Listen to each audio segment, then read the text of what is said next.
For most of my life I've been studying a subject called bushcraft, the practical knowledge of the natural world we can carry with us in our minds and muscles. But it's about much more than just survival. Bushcraft is a treasure trove of wisdom that enables us to feel a real kinship with the landscape. In this series, I'll explore the world of bushcraft, starting with our own archaeological past, when hunter-gatherers lived in Aboriginal Britain.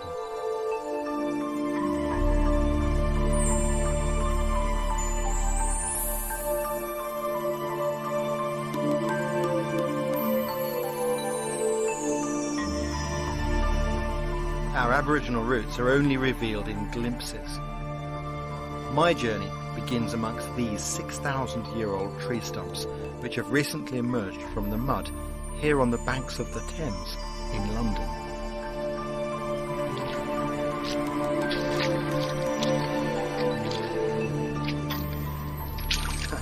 It's amazing.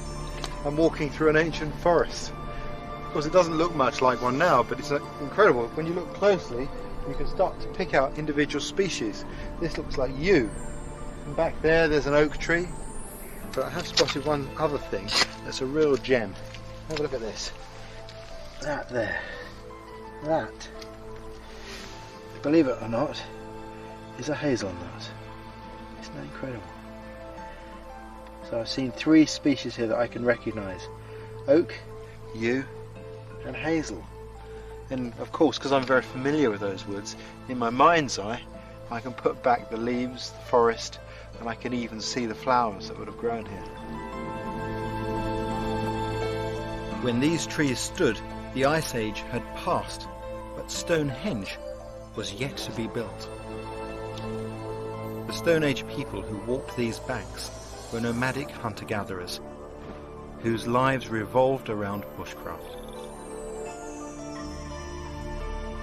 It might all seem like ancient history, but what's incredible is that bushcraft skills were still common knowledge just a few generations ago and were practiced on this very same shoreline. At the turn of the 20th century, people were still fishing on the Thames using hawthorns as fishhooks. And what's really clever is the way they attach the hawthorn to the line. The first thing you do is to put the barb through the end eye of that loop and then open it up one lay and push it through again so that it just sits without any knot to hold it in place, just like that. Then what happens when a fish takes this, when it's baited and goes down into its mouth like that, it toggles and holds the fish fast. At least that's the theory. You need to bait a series of hooks, making sure the thorn is pushed through. These hooks on their short lines hang from a stronger line, and when it's pegged out at low tide, the idea is we're going to catch flounder.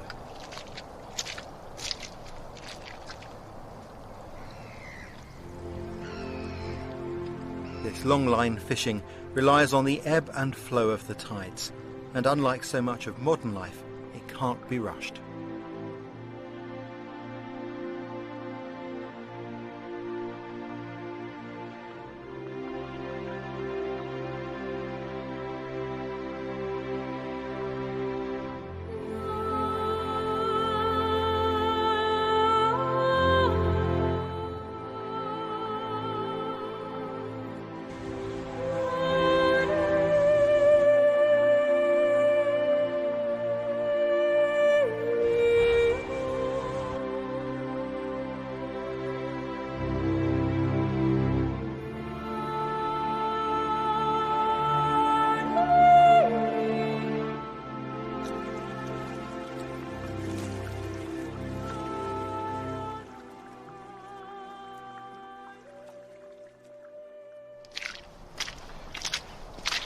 Let's see if we got anything.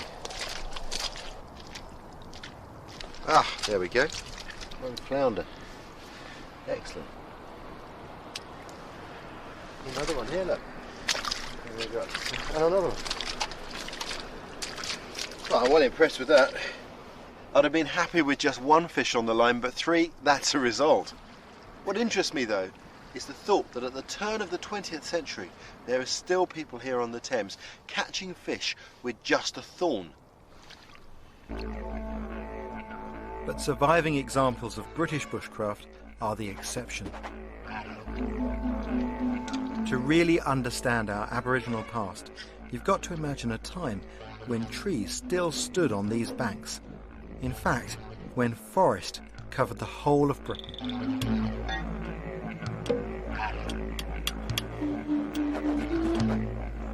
The canopy was like a jungle, broken only by river courses. We would recognise the trees, but they were massive, far bigger than any alive today.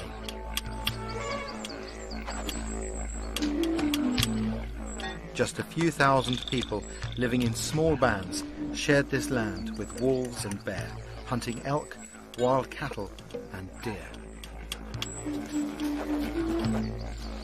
Our ancestors camped in improvised shelters or caves, moving with the seasons, a lifestyle some communities around the world still practice.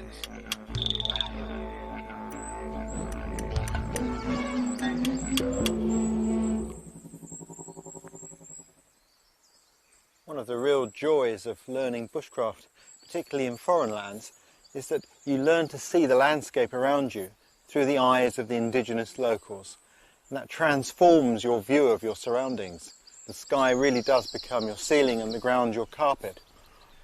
In Britain, it's archaeology that provides us that opportunity to give us a new view of our homeland. From Aboriginal Britain, there are no faces, no voices to help me understand our ancient way of life. Instead, we have only archaeological fragments found in the dirt. But what I love is to use what I've learned from my experiences to fill in the gaps between these fragments of evidence. The knowledge of bushcraft can bring our silent past alive anew.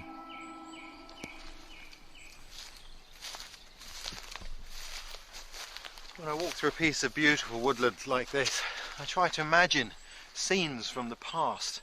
Perhaps if I was standing here 6,000 years ago, I might just hear the sound of some excited voices in the distance, the smell of a slow fire drifting through on the breeze. And if I went carefully over to the encampment, I might witness a new child being born into the world, one of our ancestors. Born into a world where plants were of the greatest significance. And the first plant that child would have encountered would have been in the hands of the midwife. And it would have been this plant here. Sphagnum moss, used to wipe the birthing from the child. This is an incredible plant. Almost wherever this occurs, it's being used for the same purposes. It's absorbent, so it can be used as a field dressing, and it has a mild antiseptic quality. But it's also been used as sanitary towels and as nappies, and also as a bubble wrap, if you like, to wrap things that are precious, from children to flint axes.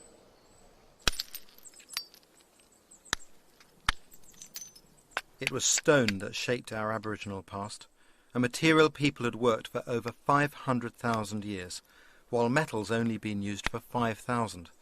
So when you stop to think about it, it's not surprising they developed a highly sophisticated stone tool culture. For me, John Lord is the best flint knapper in the country. His understanding and experience allow him to appreciate the skills of our forebears. These people were incredible craftsmen. We think we know the techniques, but it's the acquiring the skill and putting these techniques into practice perfectly which takes the doing. Sometimes when you're working on stone and you get a problem, these problems aren't new. These problems were there in the past, and when you do get a problem with it, you are concentrating 100%. You forget all else, so just at that small point you can actually sort of link minds with people from the past.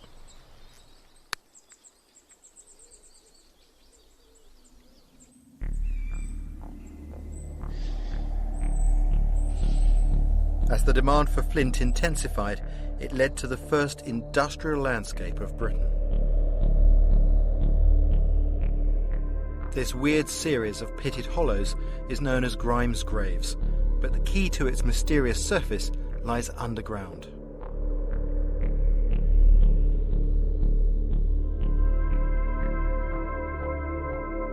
Ancient miners dug shafts and side channels through the chalk with antler picks to excavate their precious flint. These nodules formed a seam 12 metres down, and tools made from these mines have been found as far away as Scotland.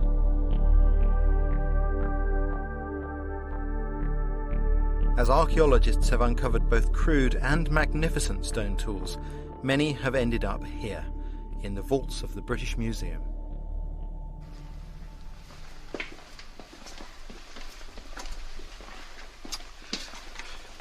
One of the things that's really fascinating about bushcraft is the view it gives us of our ancestors.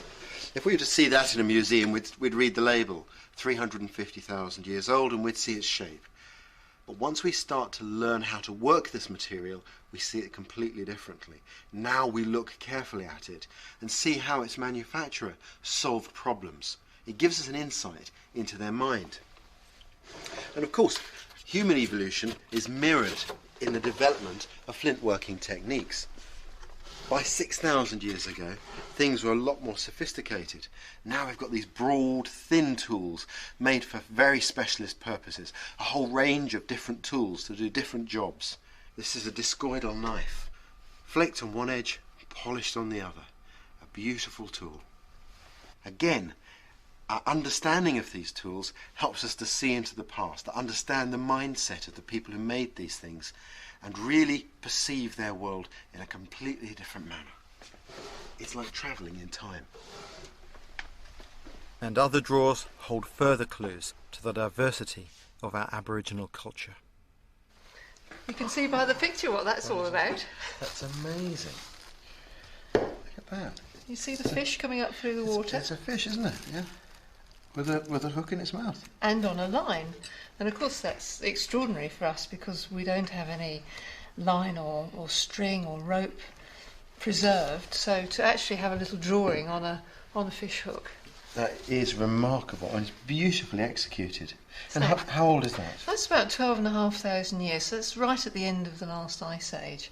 And these lovely little needles are from the same site as these fish hooks. And it's so thin. Yes. I mean, looking at it that way, you can see how fragile the eye is. Yeah, but just the right size to be threaded with sinew. Yes.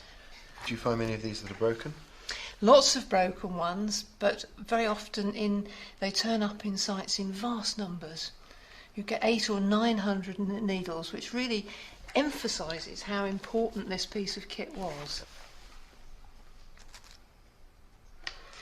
This comes from the site of Starcar in Yorkshire, about 8,000 years ago. 8,000 years ago. This is, I'm sure you know what it is, it's a piece of bracket fungus. Yep. Wow, that's amazing. This is an incredibly useful material. This is one of the most useful materials in bushcraft. And use that to make a very good tinder which will catch a spark. The type of spark that people who lived in a world without metal were able to make. I've always thought of you as the keeper of the crown jewels because from my perspective I think these things are more fascinating than any baubles the royal family wears. But clearly we are just glimpsing how the world of our ancestors was. How sophisticated do you think they were? From my point of view, I think they're very sophisticated. We must remember that all the things that we've looked at were made by fully modern people like us. And certainly by the end of the last ice age, people have really got it sussed that their bushcraft is not simply eking out a living on the edge. These people are surviving with forests full of opportunity, and they make use of it all. And they clearly have a spiritual life and an artistic life which we only get glimpses of through the archaeology, but it's every bit as sophisticated as what we know in the present time from many different communities and even from our own way of life.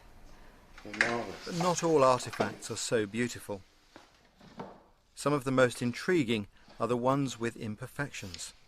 The Ashcott Heath bow, made over 4,700 years ago, is one of Britain's oldest, but the half fragment raises a whole host of questions for the country's top bowmaker.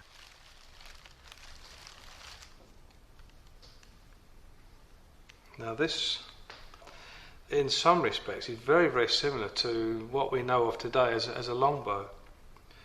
They've used the most wildest, awful timber from a very, very badly selected tree, in my opinion. The worst choice of wood that I would take to make a bow, because of the small knots and pins. Any knots or defects could tear the bow apart. But the workmanship, again, is still good, even on this. And bearing in mind they were using stone tools. Normally, in wooden bow making, the actual back face of the bow is formed by the outer part of the tree, which on a yew tree is a thin white band of sapwood, which is very, very elastic. So it's a sort of a safety feature of bow making that we've known about for many, many years. But in this instance, they've actually removed the sapwood completely, and we've got a solid piece of the heartwood of a yew tree. If we want to understand how this weapon was made and whether it ever worked, Chris and I will have to recreate this bow, but leaving our modern tools and workshop behind. Well, Chris, this is the kind of technology that was used in the period of the Ashcott Heath. I mean, they didn't have any metal at all. All of their tools were made of flint. It was a very wide-ranging toolkit, really, quite specialised. This blade is very sharp. You could use that like a draw knife, you know, you could pull it down the wood like this. But I think the key tools are the ones we've got here, these adzes. These tools are used very much like this in the hand here, and they are surprisingly effective. I think the secret is to get the taper right from the tip and then work it further up. With my knowledge of flint tools and Chris's bow-making skills, we should make the perfect combination. But it does give you quite nice, refined trim. You need to get the feel of the angle of the... But you can't test a bow without arrows, so I've got to gather the materials to make these arrowheads fly. One of the key things I'm going to need is some glue to attach the arrowhead to the shaft, and for that the best answer is pine resin. What I'm looking for are these dry areas here. That looks just like wood, but actually what I've got here is hardened resin. Take this stone tool and I just get that. You see there? You see that's resin, powdery resin, absolutely perfect for my needs. There's something really satisfying about this Stone Age technology. It's tremendously levelling. It's a grounding force. It reminds you where we all came from, and some of these resources are just marvellous. The smell of this stuff is fantastic. Oh, wonderful. And for the arrow shafts, hazel. What I'm looking for is a nice straight piece, roughly the right diameter to begin with. I just tear it off like that. This is how I've seen arrows collected in Africa. Just very simple, straightforward.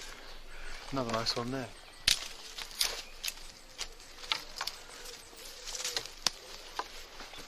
It's coming on a tree, isn't it? Yeah, it's hard work, but we've got quite a way down the process. I'm working on the back face of the bow, and while she was away, I brought the shave, and I've been using that to reduce the layers on the back of the bow and take quite a bit of wood off, actually. It's a very, very good tool. Good tool, isn't it? I've never used a tool like that in my life in stone, so I was quite impressed with what you can do with it. And these tools, they're much slower than metal, aren't they? Oh, you need more calories to use them, definitely. Yeah. Before I can get on with the arrows, I have to get a fire going, the Stone Age way, using a kit dating back 8,000 years. The key item was this here. This is iron porites, and from this, with their flint, they could strike small dull red sparks with which they could start their fire. Their tinder was made from horse's hoof fungus, the same species I'd seen in the British Museum. Because the sparks we get from the iron porites are so cool, the tinder has to be very carefully prepared. And to do that, take a flint blade like this and scrape the tinder until you get like a mass of cotton wool-like fibres.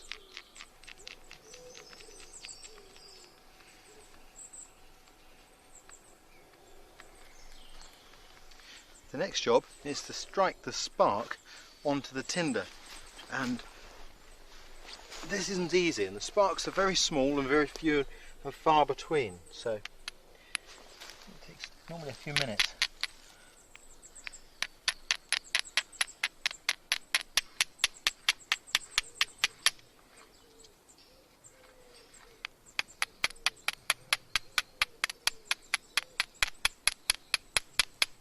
Normally when I make fire it's straightforward, but this is different. It takes some perseverance.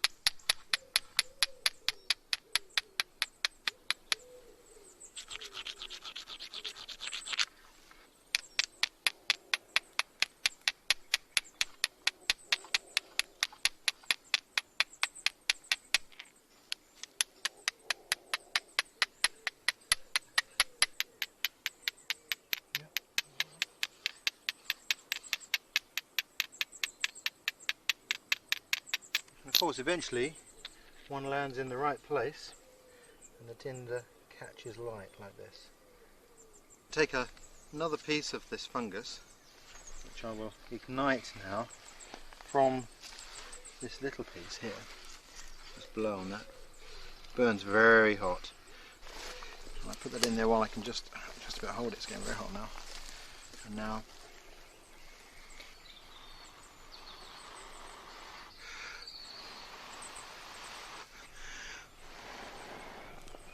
there we have flame.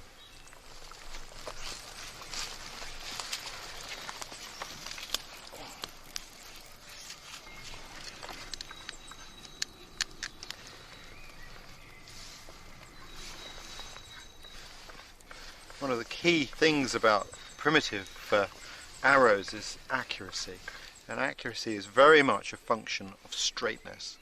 And that doesn't look too bad, but actually when you look down it you can see it's all higgledy-piggledy, waves all over the shop. And the process is to heat the arrow shaft over the fire and then to straighten out the areas where it's bent. This one was just the same as the last one a few minutes ago, and gradually now I'm starting to straighten it out.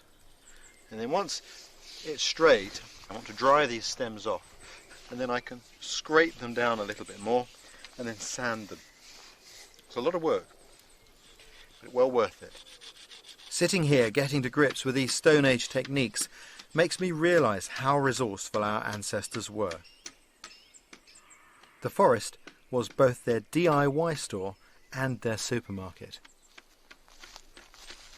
This little plant down here is celandine, and this, strangely enough, is a plant that we do know from the archaeological record was used for food by our ancestors, and it's an easy plant to dig up, which is its great advantage. And that's the bit we eat, that little root there. Doesn't look like very much, but when you consider how easy it is to collect a whole load of them, it makes a good food. And I thought, well, Chris was looking a little tired there working with those stone tools. Maybe he'd like to try a snack from the Stone Age. And you bake them in a scrape under the fire for a few minutes. That should be long enough, I reckon. Break some of this out. What I've done is I've cooked these roots in the ash, and the ash helps to exclude oxygen, helps to prevent them from burning. Have a quick look. They must be cooked because these are members of the buttercup family, which are poisonous if they're eaten raw. There we go. When they're cooked you can peel them really easily, and you can see there they're full of starch, that white centre. Soft and delicious. They taste a bit like sweet potato. Very, very nice. Grubs up, Chris. These roots, Chris, are a seasonal delicacy, and if the original bowyer who made the Ashcott Heath bow had been making them at this time of year, this might well have been what he ate to keep his energy going while he was building it. Just straight in. I can eat the skin as well. What do you reckon? Yeah, potato. Yeah. A quarter. Yeah. Yeah. Mind you eat all your roots.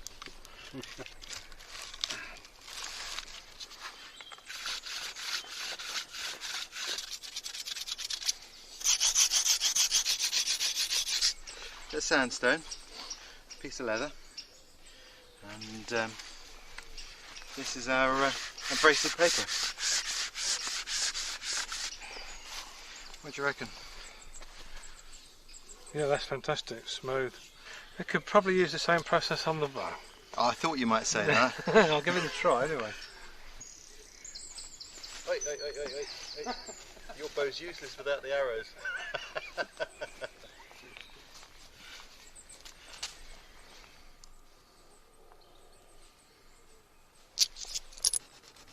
I'm trying to use this very thin tool to widen the notch.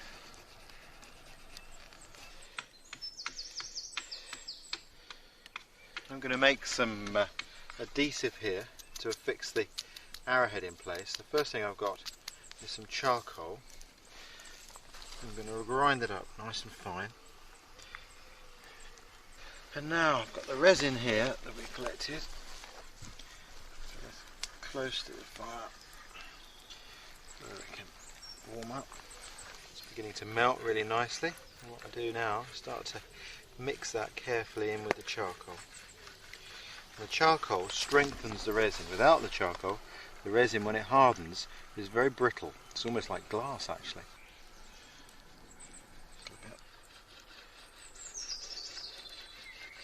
Cools off very quickly. That's just the first fixing. What I need now is to bind that arrowhead in place and then apply some more glue. So I've got a really firm fixing. Now, our ancestors could have used a lot of different fibres for this purpose, but one of the things we know they did from the archaeological record, one of the fibres they used was this, the fibres from a stinging nettle. And that's what I'm going to use.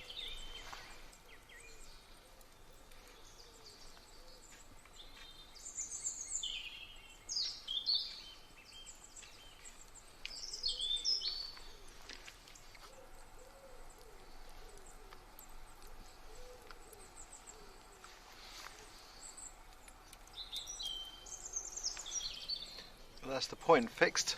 Now for the fletchings.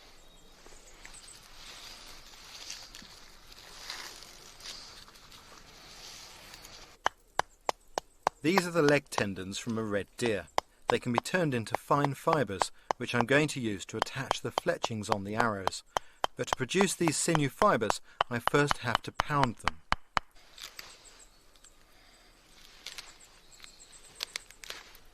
Sinew fibres contain their own natural glue.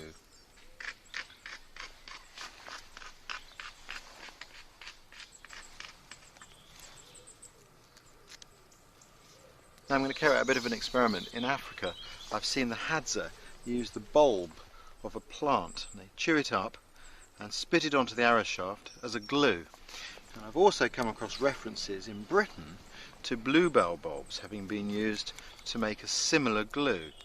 Now, these are poisonous, so I wouldn't recommend you do what I'm doing, but I'm going to chew a couple of these bulbs up and spit them on here and see if they act as a glue. I've got a good hunch that they will.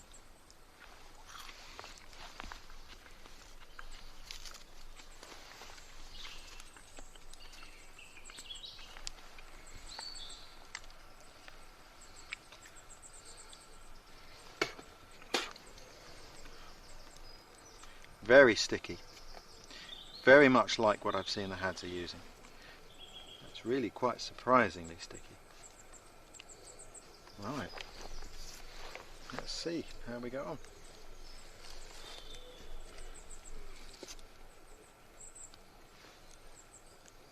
The first one down on there.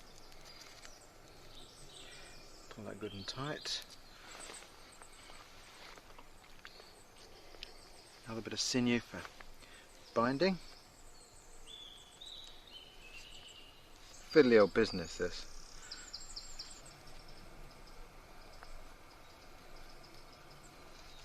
Let's stick those in place.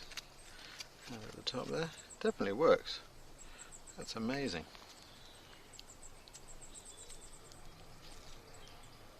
Feathers are magical things, you know. Amongst a lot of native people, they had tremendous significance because they go higher in the world than most of us are able to. Therefore came closer to God than the rest of us. And when it comes to jobs like this, the magic of their physical structure which enables you to separate the veins like this and then gently brush them back together, and they connect and hook onto each other again. It's just fantastic.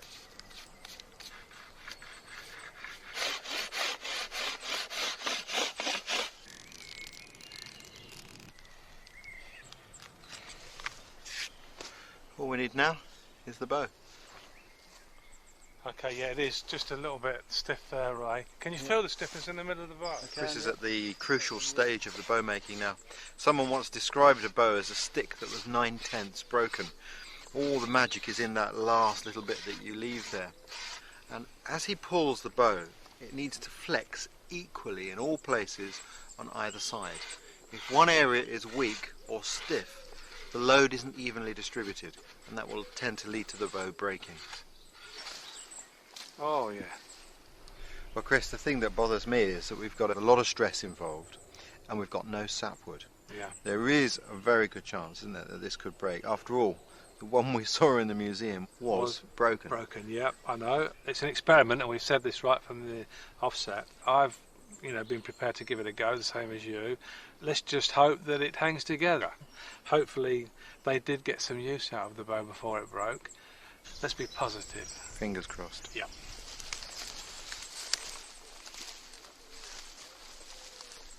Right then, Chris, what's the target? Clump of ferns down there? Right, you're on.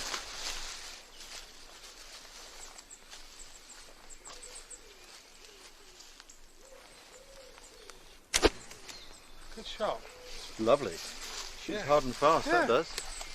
That's brilliant. I'm very impressed. Well, we get dinner with it, that's for sure.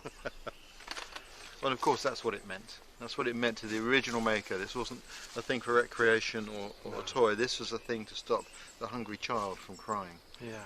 It really is a forerunner of the longbow of the medieval period, isn't it? Just a few thousand years later, our whole nation stood behind these pieces of yew. And relied on that very weapon.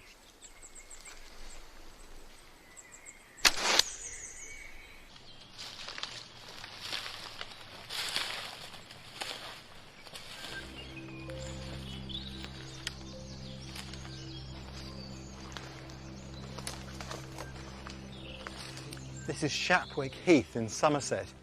Ashgate Heath, where the original of this bow was found, is just across the marsh there. It's a fantastic environment to come to though. You don't often see a wetland habitat as rich as this one in Britain. There are lots of sedges, rushes, fantastic ferns here.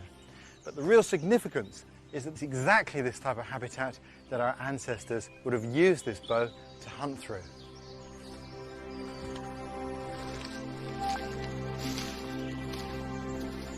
It's now illegal to bow hunt in Britain, but we can still explore with the eyes of a hunter. The forest edge gives you the advantage of preying on woodland animals coming to drink and waterfowl in the reeds.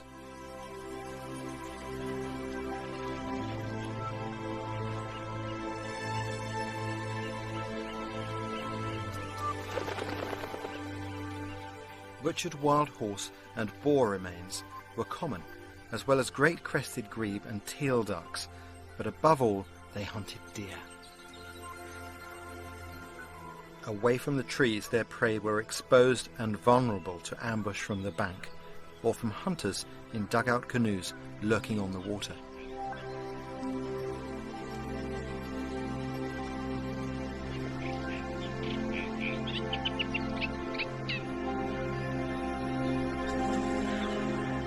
With canoes and skin boats, Stone Age Britons could use the rivers as natural passageways through the dense forest, or venture further afield along the coast.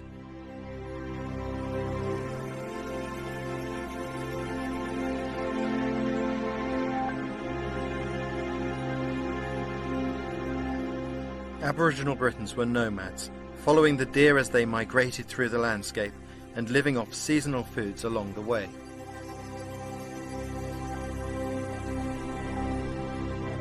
The deer lived in loose herds, moving to the higher ground in summer.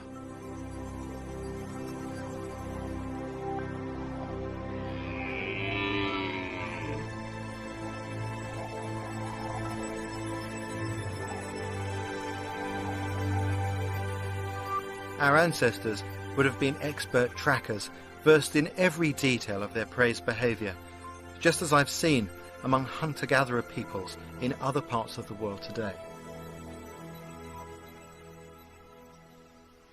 One of the most profound things I've encountered amongst tribal peoples is their respect for the animals that they hunt. These things are treated with the greatest reverence. They really believe that they are brothers, they're cousins with which we share our life, our time here on the planet Earth. And that's something I also feel deep inside. Some cultures believe that if you don't treat the animal with respect, then you have no luck as a hunter. This roe deer was shot as part of a cull, and for our ancestors, a carcass like this was a precious prize. The antlers up here are an incredibly important resource. These made needles, harpoon points, tools. The eye, the juice from the eyeball can be used as a glue. The bones themselves could be used. And the skin, vitally important to make bedding, to make clothing, bags and ropes. The old flint tool does a beautiful job. It's just like a little razor blade. Fantastic tool for the task.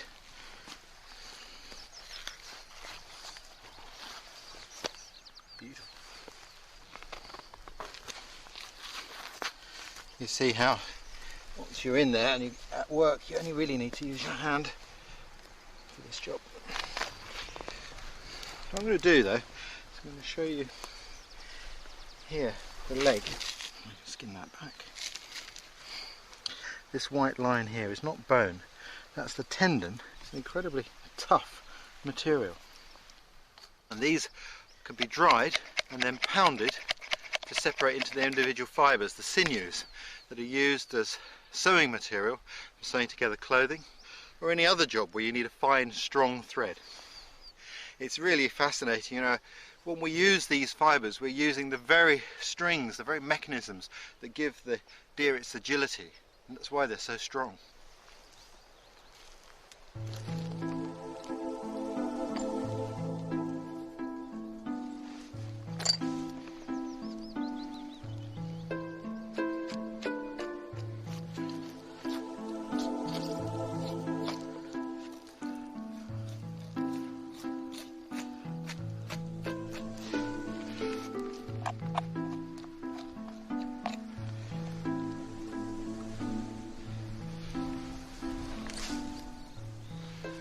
That's a beautiful piece of meat. That's going to cook absolutely deliciously. Fantastic.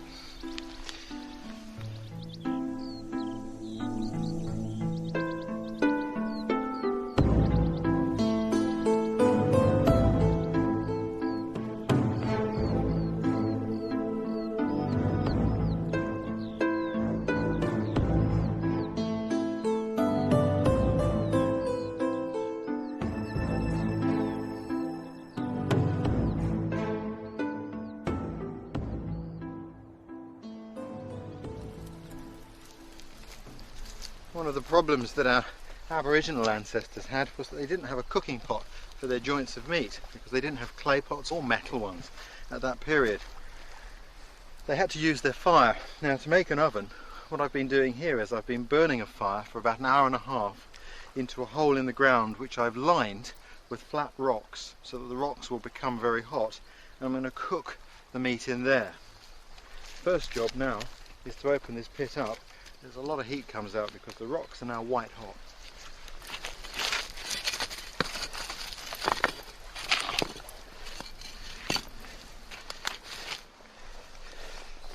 This is that beautiful joint of venison. I'll put that straight on top of the hot rocks, like that. And I move these now on top and around. There's a nice big flat one there. You can see the meat shrinking away from them.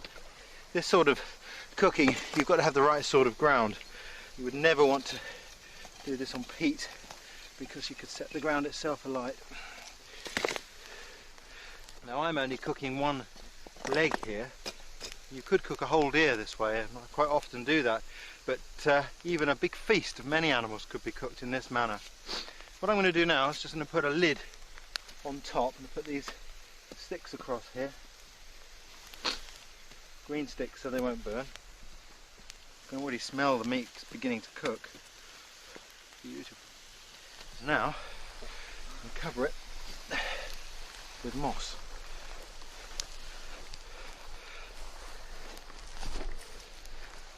Push that all down. Now I'm going to cover the whole thing with sand.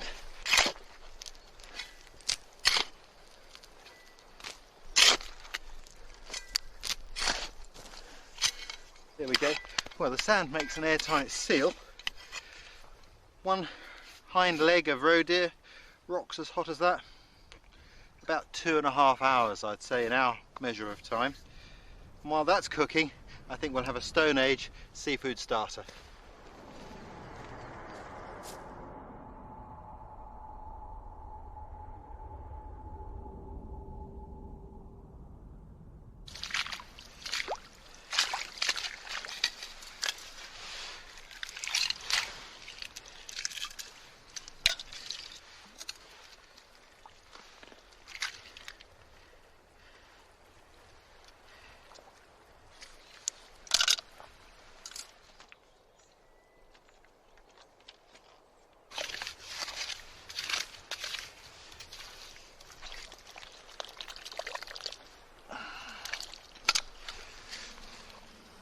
If you like seafood, there's no reason to starve on this shoreline. Far from it. Just a few minutes collecting and you've got plenty of food. I remember being up in Alaska with Alaskan Indians, and they have a saying there that when the tide is out, the table is set. And that's how it must have been for our ancestors too. It's no wonder that those early communities clung to coastlines.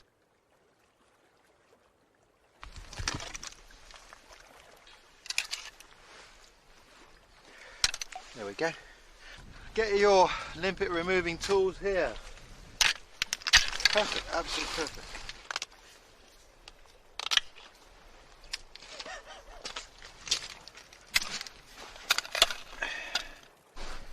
To cook the limpets, I can encourage them to clamp down onto this flat rock. Like that. Flatten out the sand. And I'll take these, got a couple of razor clams there. Beautiful mussels up here, some really large ones. Put a few cockles in now. And I'll put the other razor fish there like that. Put this rock in there, so set it down at the same height. And now with the hot ashes straight across the top of there. They'll only take a few minutes to cook like this. I have to say I'm really partial to this sort of Aboriginal cooking. Very simple, minimum of food handling, food cooked very hot, very quickly after it's been gathered. It's a very healthy way to cook. And now I can just carefully remove the ashes. Oh, there we can see the limpets now. Beautifully done. Be very careful now because shellfish really, the shells really hold the heat. And there's our limpet beautifully cooked. I'll just clean him off and pull off the black bubble on top. Just pull all that off. And we eat that orange meat. It's chewy, but it's really good flavour. Fantastic. That razor clam there, that's all he's done. I don't know why we don't eat more of these in Britain. The French sell them, even in Paris you can buy these. Absolutely gorgeous. Oh, that is fantastic. That cockle looks like he's just about done. Oh, that is definitely my favourite seafood. Fantastic. That really tastes of the ocean. Wonderful. And what I'm doing here, cooking like this is a scene that repeated itself around the coast of Britain for millennia.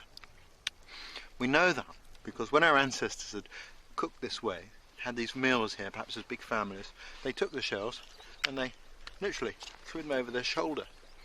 And they did that for so long that huge heaps of these shells built up, billions of shells from meals eaten over thousands of years. Some of the biggest of those midden mounds, as we call them, are found up here on the west coast of Scotland. I think it's fascinating. And in those mounds you also find other things. You find deer bones, wild boar bones, even the remains of seals, giving you some idea of the diversity of their diet. I don't know, maybe it's time to start a new midden mound.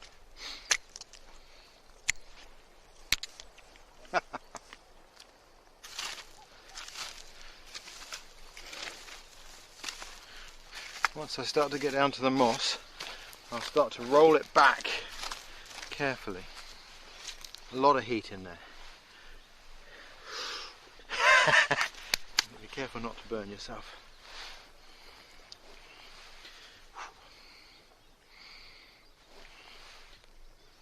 Oh, the smell!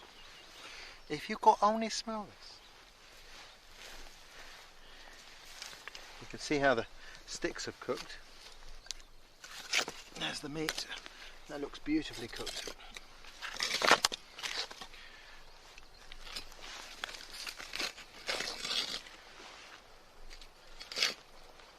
Oh, if you could smell this, fabulous. There we go. And a piece of flint, and we can do a little bit of crafty carving. Now, on this occasion, my sound recordist, Andy, has insisted that he is to taste some. So, we will oblige. Thank you. Excellent. Andy, always master of the understatement. It's so tender when you cook meat this way. Unbelievable.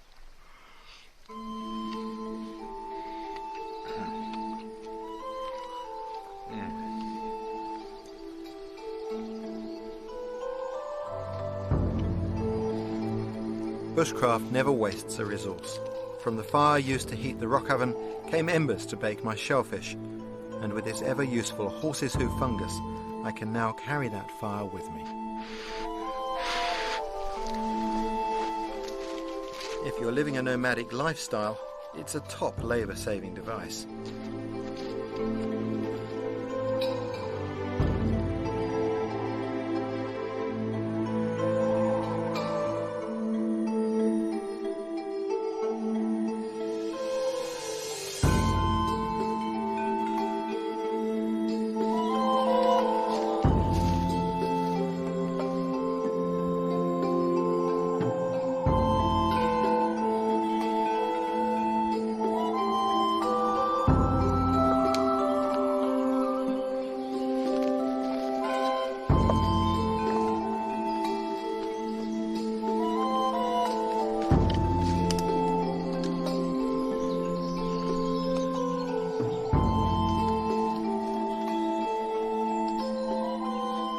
We know from archaeological evidence that our ancestors made very good use of rocky outcrops and caves all over the country. They're ideal places to find shelter and also from protection against wild animals. Even in this little cave, which doesn't look very good to sleep in, there have been stone tools found. So there was evidence that people were here, and these rocks once rang to the voices of our earliest ancestors.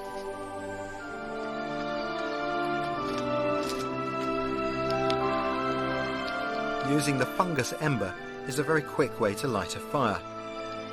They can smoulder for several hours, so a large fungus could be your prehistoric firelighter for a day's trek.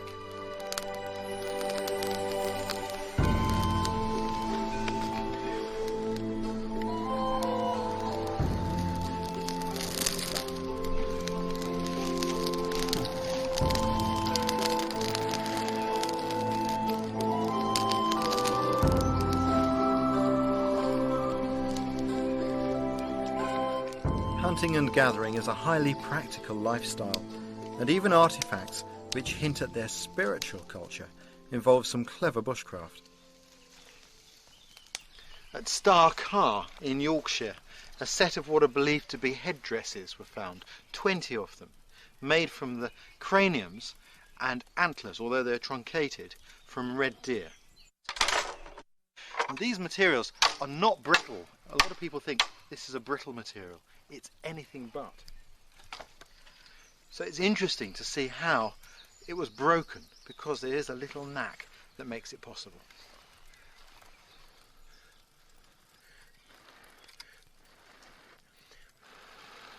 What I'm trying to do is just scorch the antler. Where I scorch it, it will become brittle and it's much more easy to break.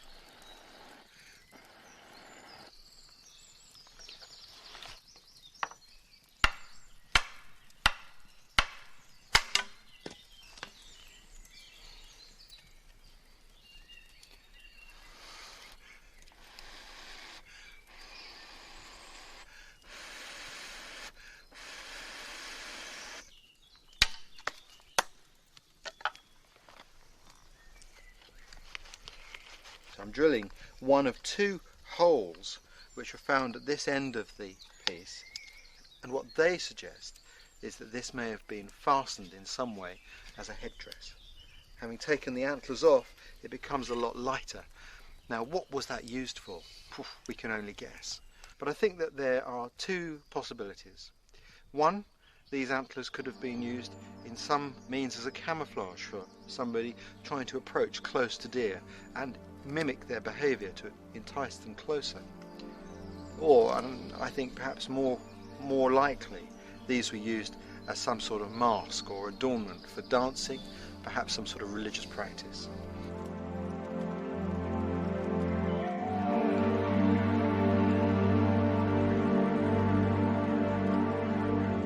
I think they were used by people who were trying to summon up the power, the masculine energy of the red deer that they saw around them, so that they could imbue themselves with its prowess.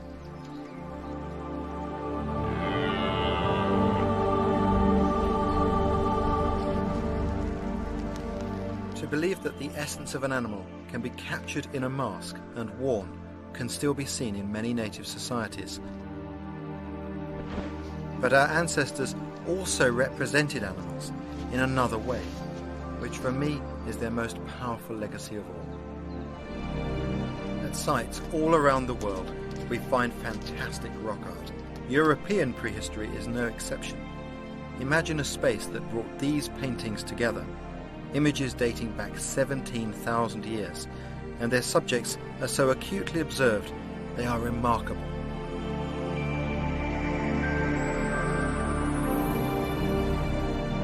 The first cave art in Britain was discovered in 2003. Simple engraved outlines depicting a mature stag. Not yet the spectacular galleries known from the continent, but perhaps there's more waiting to be found. Archaeologists have been able to piece together the techniques and implements employed by studying this art and by doing comparisons and experimental archaeology, as well as finding some of the implements in the caves themselves. And this is some of the range of materials that we used.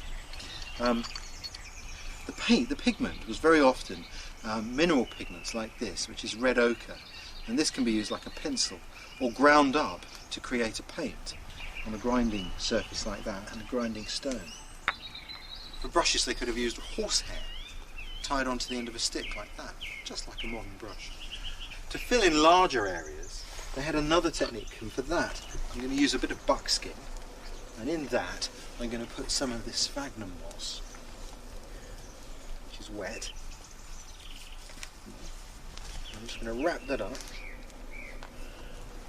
and then tie it in place with this strip of leather. And what I end up with is this sponge, and I can put pigment on here and use that to fill in larger areas on the painting.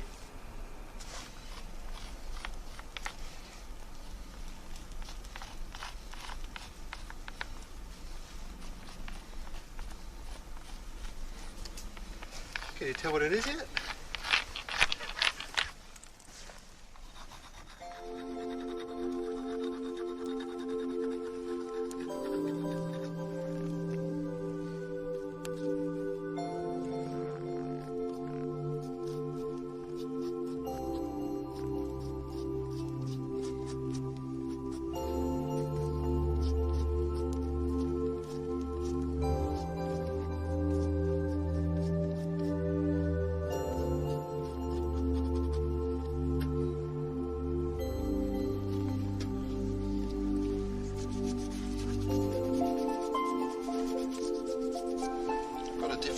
colour here, but yellow ochre. And I'm trying to indicate the light colour of the underside of the deer. It's really quite tricky to do this. I'm incredibly aware of just how clumsy my efforts are compared to those of the original artists who were incredibly talented. One of the things that I think is true to say about their art is that whenever you look at it, you can tell that the artist knew intimately the muscle structure of the animal. They probably butchered them hundreds of times. They knew them intimately, and they convey not just the notion of this is what the animal looks like. They convey its very spirit, its soul of the animal leaps from the rock to your eye.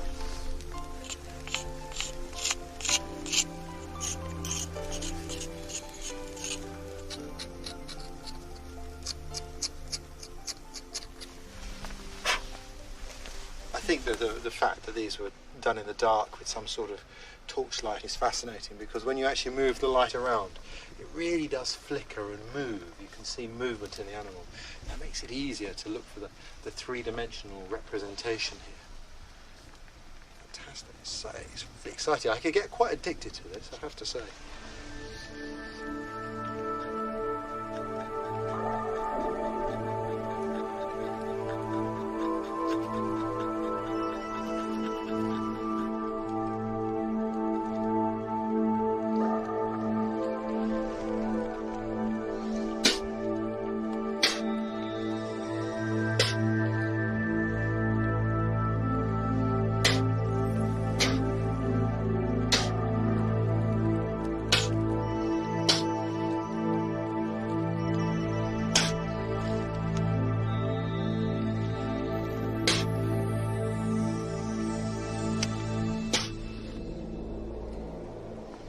Spitting like that, I guess, was an early form of airbrush. What's fascinating is these symbols seem to grab the human attention. Wherever you see them, people stop and they stare. I've seen these in Australia on rock art, and in some of the communities in Australia, people can still remember whose handprints they were. And sometimes there will be the handprint of a girl who became somebody's grandmother and then passed away, and people can still remember them with tears in their eyes when they look and see these handprints on the wall. Whenever I see rock art, I think about the people who left it there, and I'm aware that they were employing a very clever knowledge of nature that made their very life possible, a knowledge that I call bushcraft. In this series we're going to explore that subject, a subject from our past that I believe has a tremendous role to play in our own futures.